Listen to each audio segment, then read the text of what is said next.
warahmatullahi wabarakatuh. Waalaikumsalam warahmatullahi wabarakatuh.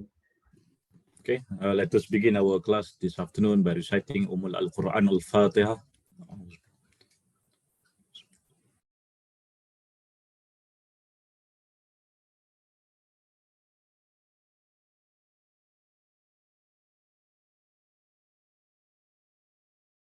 Okay, before we begin our tutorial class for today, I need to remind about last week's presentation. Yeah? As per my email, only one group already sent to me their presentation paper, which is from TLB8, KLB2. Nur Maizatul Akmal, Nur Aisyah, Muhammad Iman, Wan Muhammad Irfan, Siti Nur Fadilah, Muhammad Amin bin Azizan, from TLB8. Yeah. Whereas the other group, yet to receive their presentation paper. So I hope for the group, the first group, last week, from this particular TLB, this one TLB 3 and 4, TLB 3 and 4. Hello. Yes. Okay. TLB 3 and 4, your first group, I hope I can receive the presentation paper and the slides, presentation slide for the last weeks by end of this week. Okay. Please proceed with the presentation for the second group.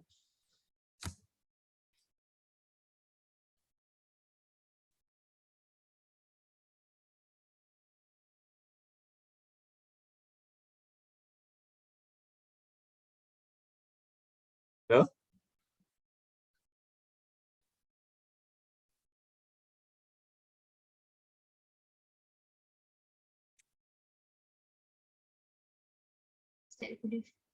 Tuan, Ya.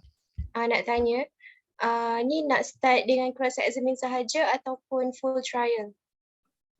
Cross examine only. Because of the time constraint, I think better we focus on cross examine and re-examination in chief. Not examination in chief, re-examine and cross examination. I believe there are two parts of the question. So the first part is about the difference between one section in the Sharia criminal procedure code and criminal procedure code, civil procedure code.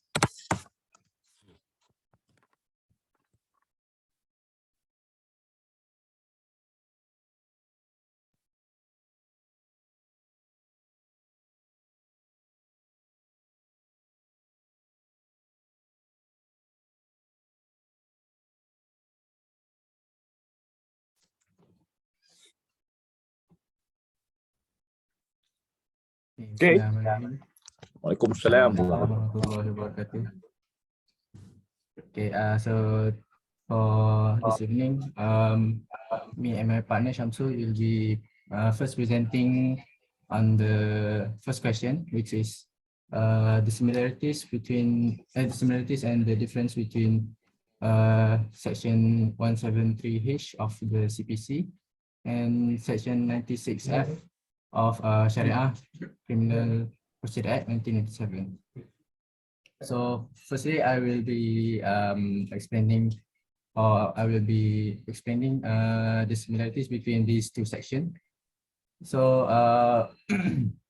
for section 137H CPC and section 96F of the Sharia Criminal Procedure Act, the similarity is that we have found that this provision states that if a charge is not rebutted, then the court would warrant a conviction against the accused. Section 173 H3 of the CPC provides that a prima facie case made out against an accused and the prosecution has adduced credible evidence of the offence, if unrebutted and unexplained, would warrant a conviction. And Section 96F of the Sharia Criminal Procedure Act 1997 states that if upon taking all the evidence adduced to the court, the case has been against the accused, if unrebutted, would warrant the accused conviction. So that's all from me. I will pass the floor to Shamsul.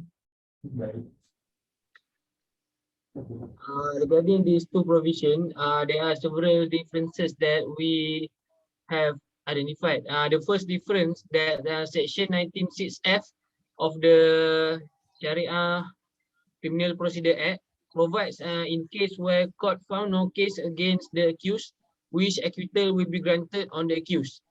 And Section 173 of the Criminal Procedure Code is silent on whether an accused will be acquitted if the prosecution failed to establish a prima facie case against the accused. The second difference is that Section 173 subsection H of the CPC provide that the court shall call upon the accused to enter on his defense after the court finds a prima facie case has been made against the accused. But Section 96F of the Sharia Criminal Procedure Act is silent on the matter of defense of an accused. And the last difference is Section 173H 2 of the CPC provided that the court may amend a charge if there is other charge that is more reasonable against the accused.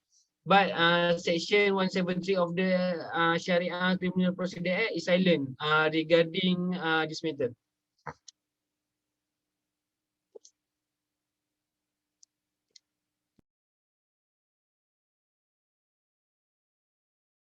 That's all. Is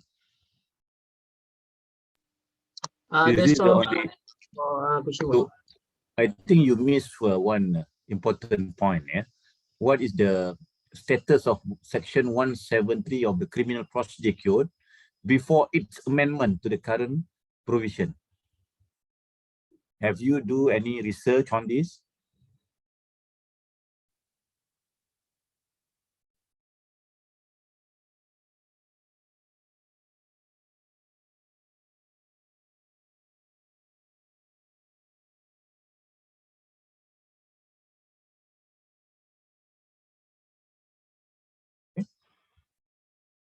Any response from this group?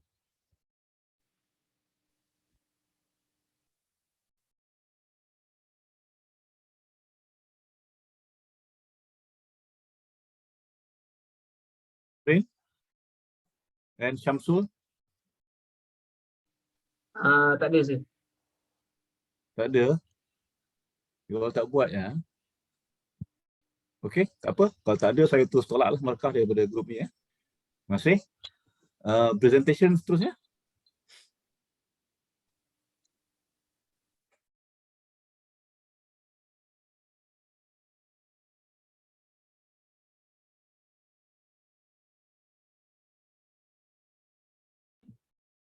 Okay. Salam kedua, Azman and Kamila. Untuk Azmi.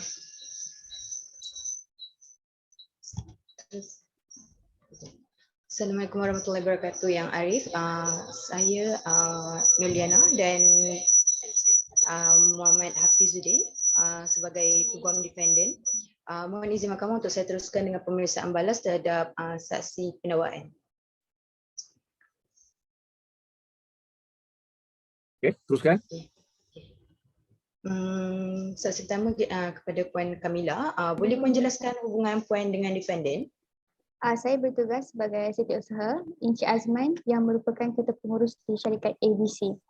Sekejap ya, kumpulan ni ya. Saya rasa for the purpose of presentation, I think it's better for you to read out the question first ya. so that the whole class will understand the situation, yeah, before you proceed with the trial. Okay, apa ni, Camilla, Liana or Camilla, I think you better read the whole facts of the case, yeah. Please, Liana. Sekejap.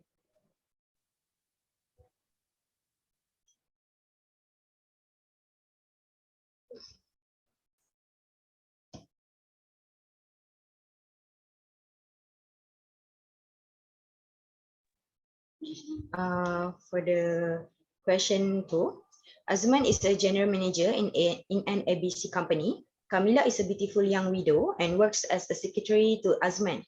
It is common knowledge among ABC employees that Camilla is very interested in her boss, Azman. But Azman is not interested in Camilla and is loyal to his current wife, Fatima, even though he has not been blessed with any child since being married for 10 years. One day, Camilla was preparing an important task with Azman. It lasted until late at night based on information received via phone call by an unknown person.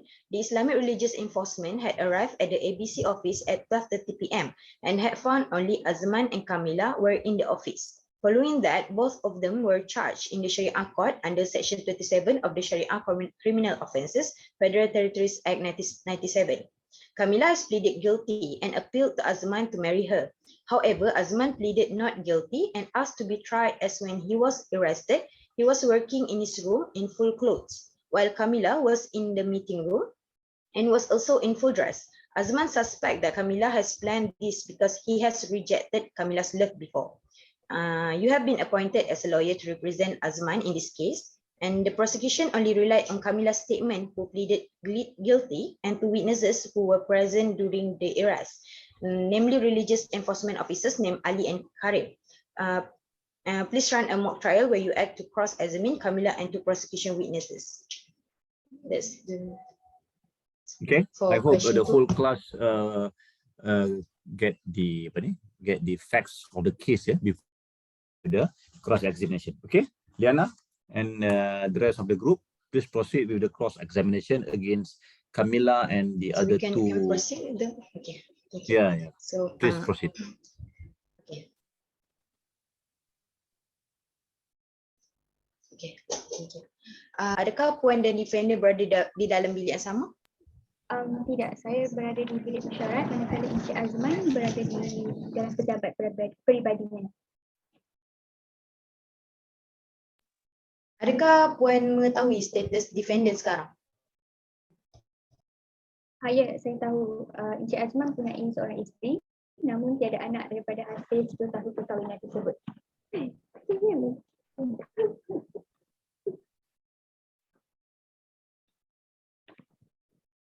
Puan menyatakan bahawa hubungan tidak bermoral.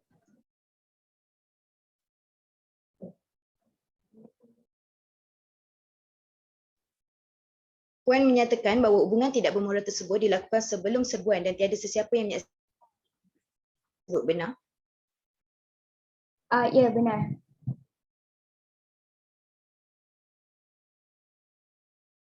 Wajar saya katakan bahawa pengakuan bersalah puan adalah tidak berasas kerana tiada saksi yang dapat mengukuhkan pengakuan puan dan puan dan defendant berada dalam bilik membeza dalam keadaan tidak mencurigakan. Tidak, walaupun kami berada di tempat berbeza, kami berada di bilik mesyuarat sehingga lewat malam sebelum Encik Azman bertindak pergi ke biliknya untuk menjawab panggilan. Sepanjang tempoh tersebut, benarkah bahawa tiada mana-mana pekerja atau sesiapa yang menyaksikan perbuatan tersebut? Ya, benar. Selain daripada hubungan sebagai rakan sekerja, adakah puan ada hubungan? Kami tiada hubungan rasmi selain rakan sekerja, namun saya dan Encik Azman saling suka sama suka. Jadi puan menyedari akan kabar angin di kalangan pekerja syarikat ABC yang puan mempunyai perasaan terhadap defendant? Ya, saya tahu. Puan sedar ke yang kabar angin tersebut hanya menyatakan bahawa pihak puan sahaja yang mempunyai perasaan pada defendant, namun pekerja lain menafikan bahawa defendant membalas cerita puan? Saya tidak pasti.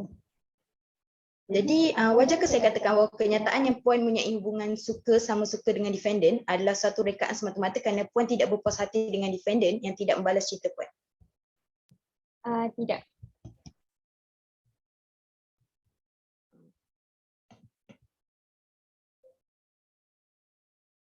Wajarkah jika saya juga katakan bahawa panggilan yang dibuat kepada pejabat agama pada malam tersebut adalah daripada pihak puan sendiri kerana menggunakan peluang bekerja pada waktu malam bersama defendant untuk ditangkap bersama dan memaksa untuk defendant mengawini puan?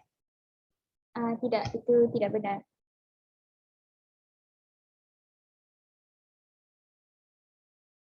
Untuk soalan terakhir, wajarkah jika saya katakan yang puan mengaku bersalah atas tuduhan hal luar tersebut kerana puan ingin memerangkap defendant kerana defendant tidak tertarik dengan puan dan menolak cinta puan? Tidak, saya tidak setuju. Yang Arif, tiada lagi soalan daripada pihak kami. Mohon izin mahkamah untuk memanggil saksi seterusnya untuk panel saksi. Untuk soal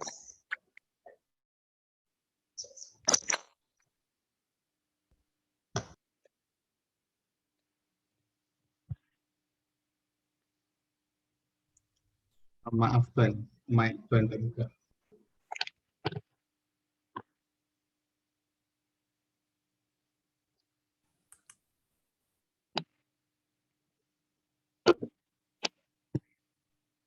Siapa dalam grup ni bertindak sebagai pendakwa syar'i?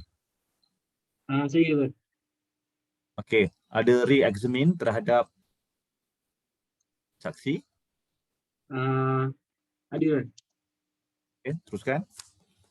Mohon izin Arif untuk diteruskan dengan soal semula terhadap saksi. Ya, silakan. Cik Kamila, boleh Cik Kamila terangkan kepada mahkamah apa hubungan sebenar antara Encik Azman dengan Cik Kamila? Sebenarnya memang betul saya ada meluahkan perasaan pada Encik Azman, akan tetapi saya sudah melupakannya kerana ia sudah hampir 4 bulan berlaku. Apa ni sekejap ya, pendakwa ya. Saya rasa pendakwa dah terlupa ya. Mungkin last semester bila dalam tempoh re-examine kita kena dimulai dengan soalan sebegini ya. Cik Kamila, sebelum ini Cik Kamila telah disoal balas oleh pihak peguam berkenaan hubungan Cik Kamila dengan Cik Azman. Boleh Cik Kamila terangkan kepada mahkamah sekali lagi apa yang dimaksudkan dengan hubungan tersebut? Sepatutnya begitu ya. Re-examine kena soalannya begitu. Tak boleh terus soalan direct tadi itu leading question sebenarnya. Itu boleh dibantah oleh pihak peguam. Okey, boleh teruskan Cik Kamila, dan soalan berikutnya nanti pendakwa syar'i kena tanya seumpama yang saya berikan panduan tadi ya. Silakan. Okey, sebenarnya hubungan saya dan Encik Azman hanya sebagai seorang majikan dan juga pekerja, tetapi saya mempunyai perasaan terhadap Encik Azman dan begitu juga Encik Azman, perasaan Encik Azman terhadap saya. Cik Kamila, sebentar tadi semasa soal balas Cik Kamila telah terangkan kepada mahkamah tentang sebab Cik Kamila masih berada di pejabat pada waktu tersebut. Boleh Cik Kamila terangkan mengapa Cik Kamila kekal berada di pejabat bersama Encik Azman pada waktu tersebut? Saya berada di pejabat bersama Encik Azman pada waktu tersebut adalah kerana perlu menyelesaikan satu tugasan penting, dan saya telah mendapat arahan daripada Encik Azman sendiri untuk saya terus berada di pejabat sehingga waktu malam. Ya Arif, pihak pendakwa telah selesai membuat pemeriksaan semula terhadap saksi. Mohon untuk saksi dibebas dan dilepaskan dari kandang saksi. Okey, baik. Terima kasih pendakwa. Okey, saksi seterusnya.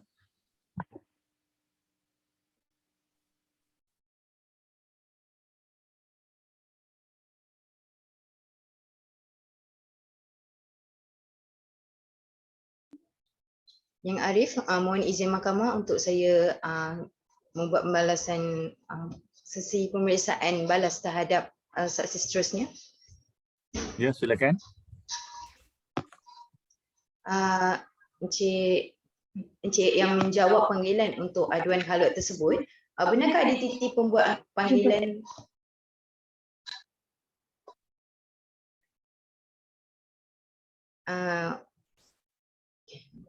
Encik Ali yang menjawab panggilan untuk aduan haluat tersebut, benarkah identiti pembuat panggilan tersebut adalah seorang wanita?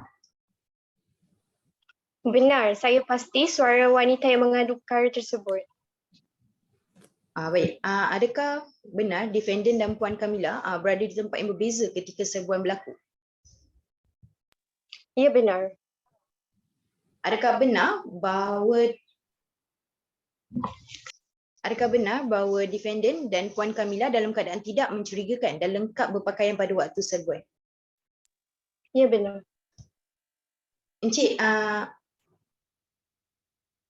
Encik yakin bahawa tiada sesiapa di pejabat itu pada malam kejadian selain daripada defendant dan Puan Kamila? Ya, saya yakin.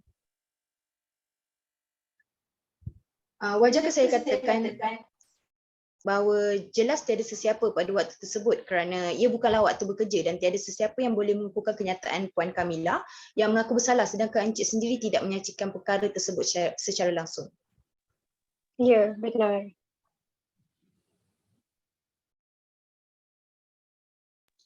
Jadi, adakah ini bermakna tangkapan tersebut dilakukan tanpa ada tanda-tanda atau elemen yang jelas akan berlakunya maksiat terhadap defendant dan Kamila? Ya, memandangkan elemen haluat memerlukan kepada lelaki dan perempuan bersekedudukan dalam suatu ruangan sama ada rumah atau bilik dan disyaki melakukan perbuatan yang tidak bermoral, ini tidak selari dengan kedudukan dengan keadaan Encik Azman dan Puan Kamila. Kedua-dua mereka berada di ruangan masing-masing tanpa menimbulkan syak yang munasabah bahawa mereka berkhaluat dan melakukan perbuatan yang terlarang. Baik, encik mengatakan bahawa Puan Kamila akur dengan tuduhan yang mereka telah berkelakuan sembang tanpa membela dirinya daripada tuduhan tersebut, benar? Ya, benar.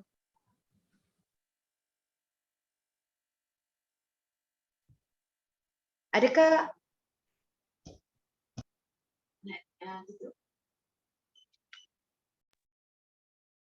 encik pasti tiada siapa lagi di pejabat itu pada malam kejadian selain daripada defendant dan Puan Kamila? Ya, benar. Baik, soalan terakhir. Jadi boleh saya simpulkan daripada hasil pemerhatian dan situasi yang berlaku pada malam itu bahawa defendant dan Puan Kamila berada di tempat yang berasingan dan tanpa ada tanda-tanda mencurigakan yang mereka telah melakukan perkara yang tidak bermoral. Ya, benar. Yang Arif, tiada lagi soalan daripada pihak kami. Untuk mohon izin mahkamah untuk sambung teruskan dengan sesi soal semula. Okey, terima kasih pihak peguam, pihak pendakwa ada soalan semula terhadap saksi.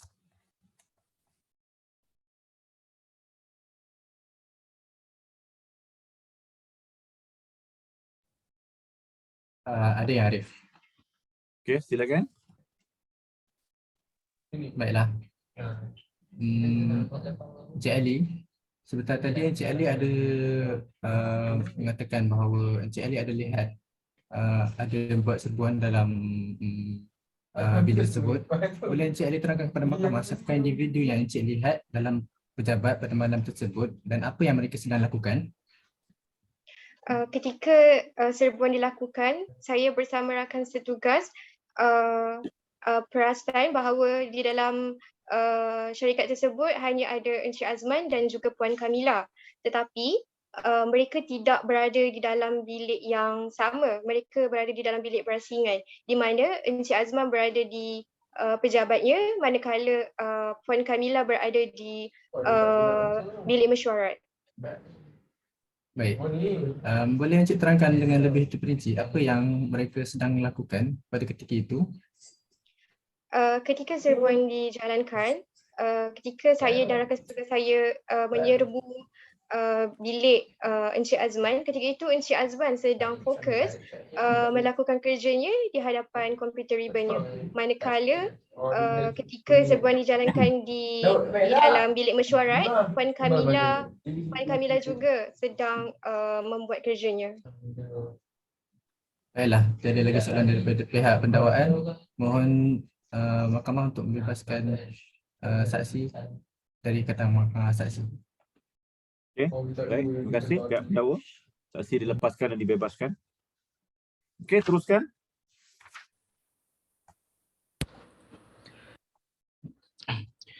Mohon izin Yang Arif untuk saya teruskan dengan pemeriksaan balas terhadap saksi seterusnya.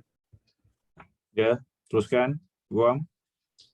Baik, Encik Karim, boleh jelaskan kepada mahkamah secara terperinci pekerjaan Encik? Saya merupakan pembantu kepada pegawai saya iaitu Encik Ali dan bertugas untuk merakam situasi kejadian sama ada benar sebagaimana aduan yang diterima ataupun sebaliknya. Baik, jadi boleh saya katakan Encik menyaksikan serbuan tersebut secara langsung bersama Encik Ali? Ya, betul. Baik, soalan seterusnya. Jadi Encik setuju atau tidak jika saya katakan kenyataan Encik Ali bahawa defendant dan Puan Kamila berada di tempat yang berbeza ketika serbuan berlaku? Ya, saya setuju. Baik. Jadi adakah benar kenyataan Encik Ali yang mengatakan bahawa defendant dan Puan Kamila dalam keadaan tidak mencurigakan dan lengkap berpakaian pada waktu serbuan? Ya, betul. Baik. Soalan seterusnya, adakah Encik pasti tiada siapa lagi di pejabat itu pada malam kejadian selain daripada defendant dan Puan Kamila? Ya, saya yakin dan pasti bahawa kedua mereka berada di tempat yang berlainan ketika serbuan dilakukan dan sedang khusyuk menyiapkan kerja mereka tanpa ada unsur-unsur yang mencurigakan. Baik, soalan terakhir. Boleh Encik nyatakan semula kepada mahkamah bahawa pada pemerhatian Encik, Encik yakin bahawa defendant dan Puan Kamila berada di tempat yang berasingan dan hanya melakukan tugas masing-masing tanpa ada keraguan? Ya, saya yakin dan pasti bahawa kedua mereka berada di tempat yang berlainan ketika serbuan dilakukan dan khusyuk menjalankan tugas masing-masing tanpa ada unsur-unsur yang mencurigakan. Yang Arif, pihak defendant telah selesai membuat pemeriksaan balas terhadap saksi. Mohon izin mahkamah untuk memanggil pihak pendakwa untuk melakukan sesi soal semula terhadap saksi. Ya, terima kasih Peguam. Pihak pendakwa. Ada soalan semula ke? Tak ada Yang Arif. Sorry? Tak ada Yang Arif. Tak ada? Okey. Baik, terima kasih. Habis kan saksi kan? Dah Tuan. Ya. Okey, saya nak tolong grup ni paparkan soalan yang saya beri itu dalam ni. Soalan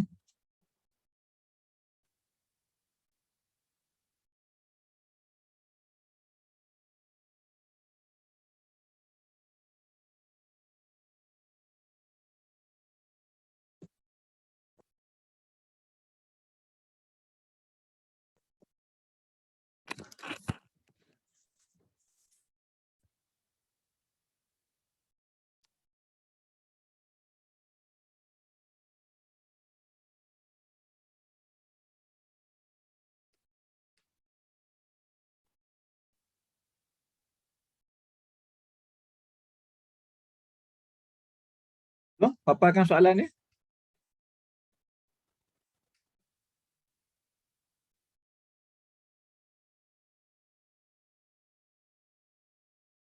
Okey, baik. Okey ya. Kita pergi soalan nombor 1 dahulu ya. Okey, bila kita jadi peguam ataupun pendakwa, apa-apa sahaja kes dalam perbicaraan, yang paling penting adalah burden of proof. Tanggungjawab untuk membuktikan tu siapa, ya. Kalau dalam kes, contoh kes ni, Azman dan juga Kamila, which is about khalwat ya, khalwat di bawah section 23 tak salah saya. Okey. So sekarang ni kita kena tahu di peringkat kes pendakwaan. Ingat ya, semester ni soalan semua hanya melibatkan criminal case, bukan civil. Civil last semester. So for this semester, only criminal case from Syariah perspective and also from civil perspective. Okay, soalan pertama itu meminta supaya you all buat perbezaan dan persamaan di antara Section 173H dan juga Section 96F, ya, kanun keseksaan, kanun acara jenayah dan juga syariah, kanun akta jenayah, akta syariah pun ni, sebentar maaf ya, akta tata cara jenayah syariah. Nak cakap bahasa Melayu pun pening tadi. Okey ya, baik. Section 173H dengan 96F ni penting. Sebab apa? Sebab dia nak tentukan di peringkat pendakwaan apakah beban pembuktian yang pihak pendakwa wajib buktikan. Yang kita tahu prima facie, kan? Prima facie, ya, prima facie. Prima facie itu sudah sedia maklum. Maknanya di peringkat mahkamah sivil, pendakwa mesti buktikan wujud prima facie case terhadap tertuduh. Apa maksud prima facie? Semua dah tahu. Selagi mana pihak pendakwa boleh buktikan elemen-elemen jenayah itu telah pun dibuktikan, dan kalau ianya tidak dipatahkan, maknanya sabitan tu akan berterusan, maka itu dah berjaya menunjukkan wujudnya prima facie. Baik. Kenapa soalan kedua tu, cuba baca ya. Please refer to the status of Section 173 of the Criminal Procedure Code before its amendment to the current provision as guideline. Ini penting. Kenapa penting? Sebagai student undang-undang, dalam kes, dalam kelas evidence, you all wajib kena tahu ni. Sebab perkara ini hanya mereka yang belajar civil dan juga belajar syariah, dan insya-Allah akan beramal di kedua-dua mahkamah dalam negara ni. You all wajib tahu bab ni. Wajib ni. Kena tahu bab ni, ya. Okey, baik. Before 1997, ya, nanti saya bacakan ya. Section 173H tu telah dipinda pada tahun 1997. Iaitu pada 31 Januari 1997. Ya. Sekarang, yang sekarang ni, 173 ni, dia kata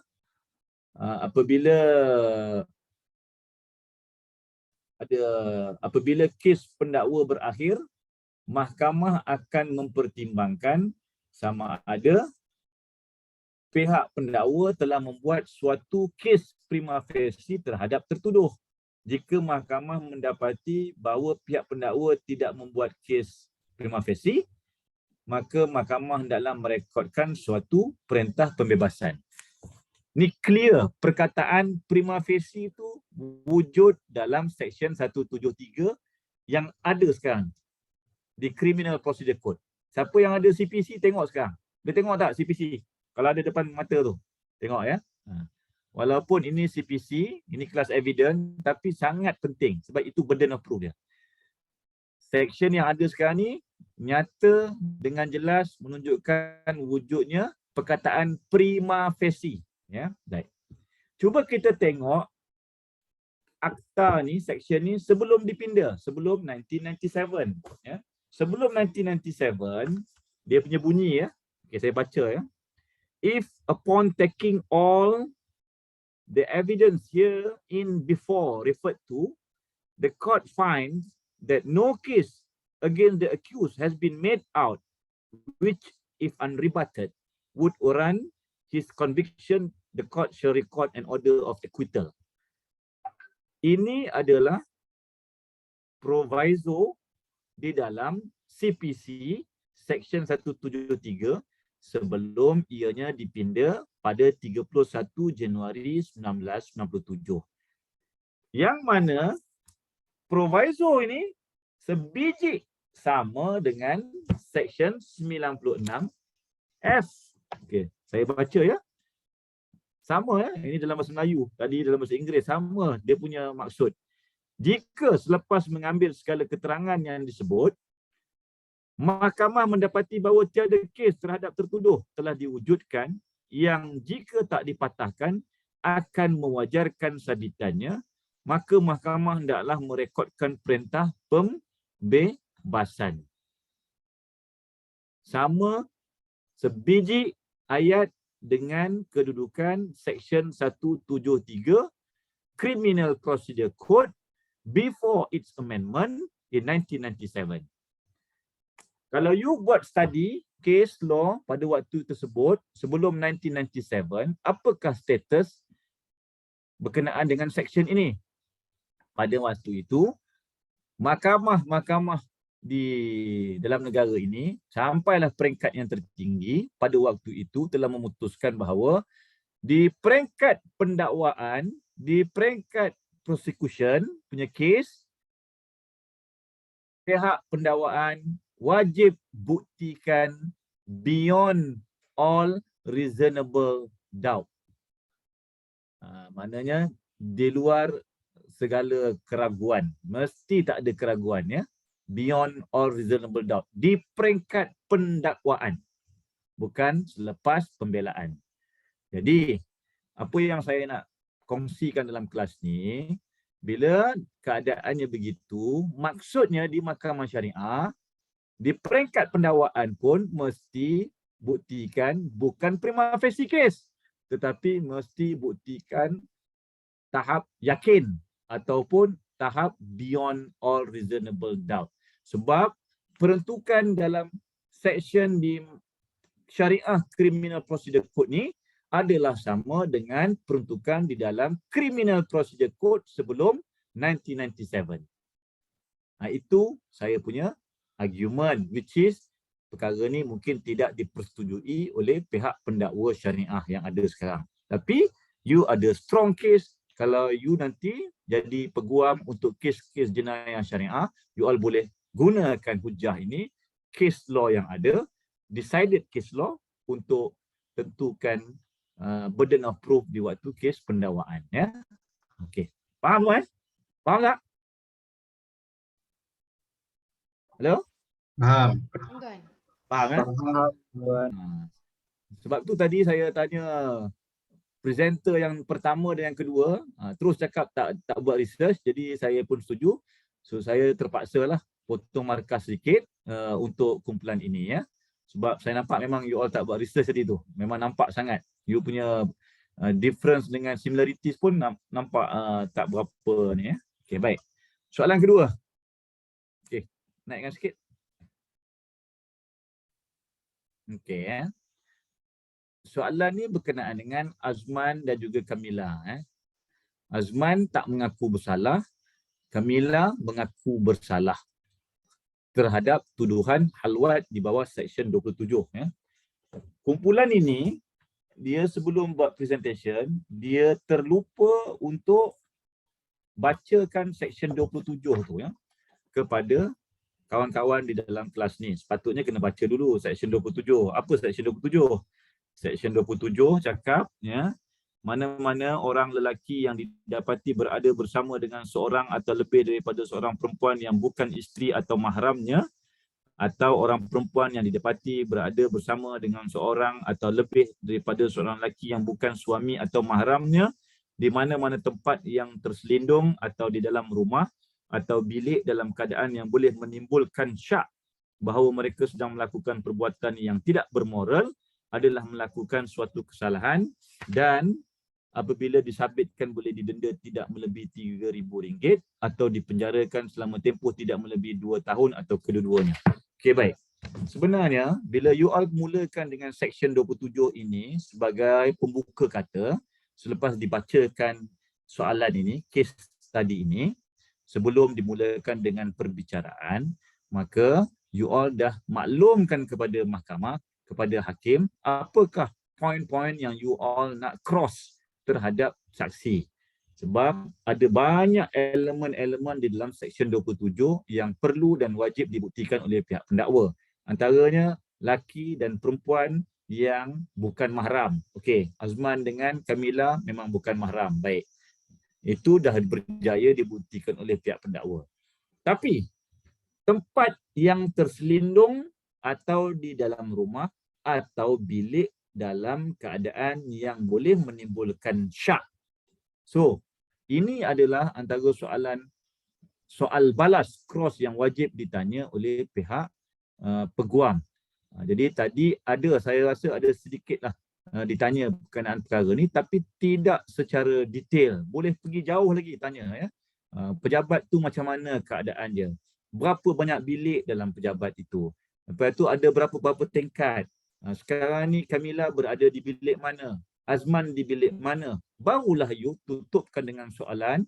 Kalau saya cadangkan kepada puan bahawa pihak puan, ni soalan kepada Kamila sebagai contoh ya, pihak puan dan Cik Azman berada di dalam 2 bilik yang berbeza.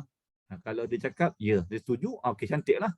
Kalau dia cakap tak setuju, tanya lagi soalan untuk cross dia, untuk jatuhkan credibility dia. Begitu juga soalan yang sepatut ditanya kepada 2 orang pegawai penguatkuasa agama, iaitu siapa nama dia? Turun bawah sikit soalan ni. Encik Amin dan siapa seorang lagi ya? Cik Ali dengan Betul. Karim. Boleh ke bawah, naikkan ke atas sikit soalan ni. Karim ya? Tak. 2 tu naikkan ke atas lagi nak baca. Ali dan Karim ya, sorry, minta maaf ya.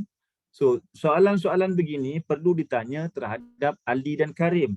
Adakah kedua suspek ini ataupun Azman dan juga Kamila ini berada di tempat yang terselindung atau dalam pejabat atau bilik dalam keadaan yang boleh menimbulkan syak. Maksud menimbulkan syak tu pihak peguam kena tanya. Soalan yang boleh dikatakan menimbulkan syak. Contoh, tidak berpakaian, pakai spender saja, pakai baju dalam saja sebagai contoh, pakai towel saja, itu barulah menimbulkan syak. Kalau dia pakai proper baju, itu tidak menimbulkan syak.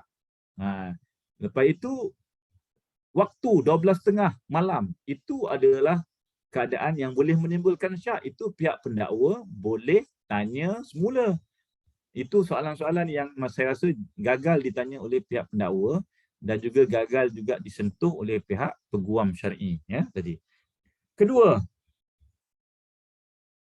mereka sedang melakukan perbuatan yang tidak bermoral. Ini soalan yang perlu ditanya oleh pihak pendakwa waktu examination in chief dan juga perlu ditanya oleh pihak peguam syar'i semasa peringkat cross examination. Adakah Kamila dengan Azman ni melakukan perbuatan yang tidak bermoral?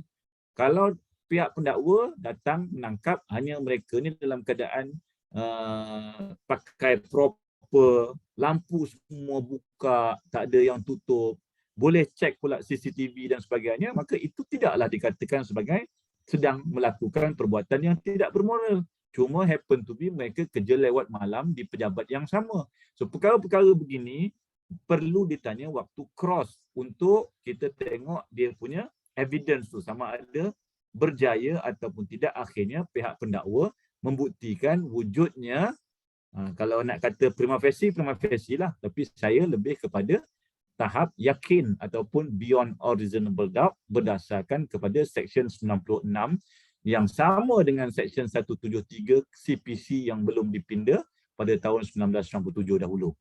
Ini perkara ni nampak soalan ni mudah, tapi inilah soalan yang bakal you hadapi kelak bila you menjadi peguam ataupun menjadi hakim atau menjadi pendakwa kelak pada satu hari nanti. Okey, ada apa soalan tanya? Kumpulan ni?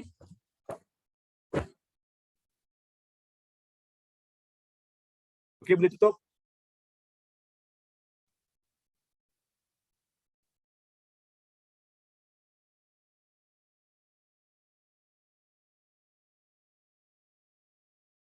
Ya? Ada apa-apa soalan nak ditanyakan kepada saya? Assalamualaikum Tuan. Untuk soalan bagi kumpulan 3 yang akan present minggu depan. Saya tanya soalan ni dahulu. Soalan akan datang nanti. Saya tanya kumpulan ni ataupun kumpulan lain berkenaan dengan kes ni. Ada apa-apa soalan nak ditanya? Assalamualaikum Tuan. Tuan, Ya, saya. Siapa ni? Amrin. Tadi ada present. Ha? Saya tanya kalau sebab sebenarnya saya dengan Syamsul ada cari juga amendment sebelum ni, tapi macam tak jumpa pula amendment before 1997. So macam nak tanya Tuan, apa cara yang betul nak cari amendment yang sebelum yang lama-lama? Okey, cara yang betul adalah senang saja. You pergi dekat MLJ ataupun CLJ ataupun MLJ sekarang kan online kan? Ada? Ya, betul Tuan. Okey. You type je section berkenaan dan you tengok kes-kes yang diputuskan sebelum 1997.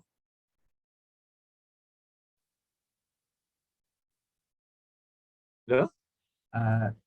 Tapi macam saya tak tahu amendment tu pada tahun bila.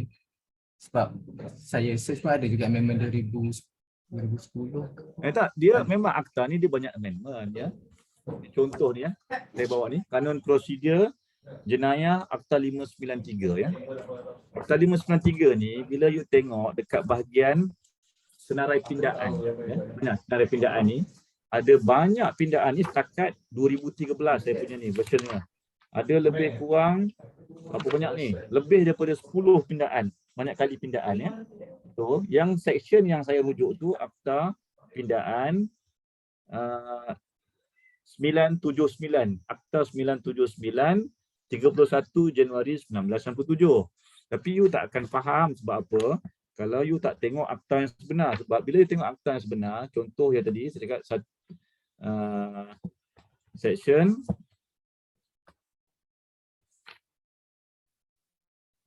(73) ya. Okey. Cara nak tengok 173 ni. Okey. Kalau dalam ILBS punya version buku, dia akan tulis tu. Tepi tu. Pindaan bila, berapa nombor akta dia kan. So you boleh check juga dalam CLJ dan juga MLJ punya online tu, you boleh track dia punya pindaan ni. So pindaan tu dia akan nyatakan meminda daripada previous punya provision. Itu salah satu cara. Ya. Cara kedua, you kena dekat library USIM tu, saya tak pernah pergi. Kalau saya masa belajar di UIA dan masa saya mengajar di UiTM dan semasa saya belajar di Universiti Malaya, biasanya ada satu tempat itu dia simpan semua akta-akta yang lama termasuk pindaan-pindaan yang dibuat sebelum ini. So from there you boleh buat research. Tapi pada saya itu traditional way. Ambil masa, lambat, you kena naik motor, pergi ke library, lambat. Sekarang ni online, semua dah online, senang. You pergi cari dekat CLJ dan MLJ punya website. Type je, so dia boleh tracking apa-apa pindaan yang ada sebelum ini. Tapi itu pun you tak akan faham. You cuma dapat track dia punya proviso saja pindaan. Tapi tak tahu cerita yang sebenar. That's why you kena juga cari kes-kes yang diputuskan sebelum itu yang merujuk kepada section 173 tersebut. Sama ada dipanggil prima facie ataupun beyond a reasonable doubt. Di situ you akan tahu. Jadi dalam keadaan begini, dulu banyak kes sebelum CPC ni dipinda, banyak kes tak boleh sangkut. Semua lepas sebab waktu tu pendakwa susah nak buktikan. Peringkat pendakwaan kena buktikan beyond a reasonable doubt. Memang kes banyak lepas waktu tersebut. Jadi that's why kerajaan telah meminda supaya di peringkat pendakwaan hanya perlu bukti prima facie saja. Bila di peringkat pembelaan, barulah kita tengok sama ada wujud beyond a reasonable doubt ataupun tidak. Ini dah peringkat awal kes-kes dah kena tunjuk beyond a reasonable doubt. Burden of proof tu kena tunjuk tak ada langsung keraguan. Itu tujuannya sampai kes jenayah dada, drug trafficking banyak lepas dan sebagainya bila merayu ke peringkat yang tertinggi. Sebab apa? Pihak pendakwaan gagal membuktikan beyond all reasonable doubt di peringkat kes pendakwaan, bukan setelah tertuduh dipanggil membela diri. Faham ya? Itu saya bagi clue macam mana nak cari. Ada soalan lain? So saya harap untuk presentation paper untuk this particular group, walaupun you all tak present, tak sentuh berkenaan perkara yang saya expect, tapi you all boleh masukkan dalam you all punya answer sheet nanti ya. Answer sheet tu maknanya dalam you all punya presentation slide ataupun paper nanti. Okay? Ada soalan lain berkenaan dengan soalan pada minggu ni dahulu ya? Tuan, Ya saya. untuk skrip yang kami kena hantar nanti, Ya. kena hantar dokumen full perbicaraan ataupun cross-examine sahaja? Cross-examine dan juga kalau boleh bila you all dah bercakap berkenaan re-examine tu, re-examine sekali lah, bukan susah pun. Saya tengok tadi you punya soalan tu paling tinggi pun 10 soalan, 10 jawapan. Campur re-examine 5 soalan. Saksi yang kedua re-examine sikit saja. Saksi yang ketiga langsung tidak ada soalan re-examine. Jadi buat baliklah macam yang sepatutnya. Sebab ini penting ni. Ini you all punya markah. Ya. Kalau you all tak pentingkan markah tak apalah. Saya nak kata macam mana kan. Saya nak bantu. So saya buat begitulah. Okey, ada soalan lain?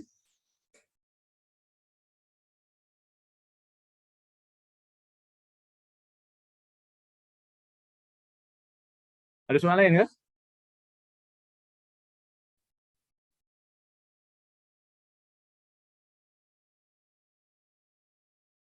Dah pukul 6 ke ni? Ya, kumpulan ni? Ada apa soalan? Tak ada soalan lagi dah. Tak ada ya? Dah tak ada. Okey, baik. Kalau dah tak ada soalan, okey, baik.